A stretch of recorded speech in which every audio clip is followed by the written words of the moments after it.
Қазіргі таңда терроризм бүкіл әлем үшін ең қауіпті қауіптердің бірі. Қазақстан Республикасы да бұл құбылыспен күресте нақты заңдық шаралар қолданады.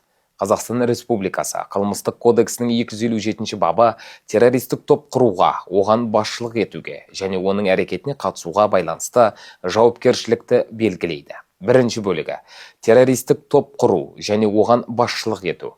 Террористік топ қоғамға, мемлекетке және адам өміріне қауіп төндіретін ұйымдасқан құрылым. Мұндай топты құру немесе оған жетекшілік ету мүлкі тәркіленіп, Қазақстан Республикасының азаматтығынан айыра отырып, немесе онсыз 10 жылдан 17 жылға дейін бас бостандығынан айыру жазасын көздейді. Бұл норма қоғам қауіпсіздігін қорғауға және терроризмнің ұйымдасуына жол бермеуге бағытталған.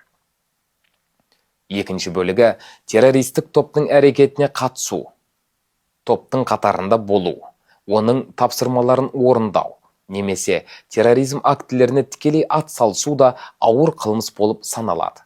Мұндай іс-әрекеттер үшін мүлкі тәркіленіп, 8 жылдан 12 жылға дейін бас бостандығынан айыру жазасы қарастырылған.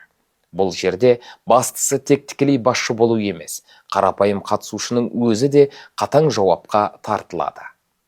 Үшінші бөлігі адам өзінің қызмет бабын пайдалана отырып, не қоғамдық бірлестік лидері жасаса мүлкі тәркіленіп, азаматтықтан айыра отырып, немесе онсыз 12 жылдан 15 жылға дейін бас бостандығынан айыру. Мұндай жаза қызметтік өкілеттікті теріс пайдаланып, қоғамға үлкен қауіп төндірген тұлғаларға бағытталған.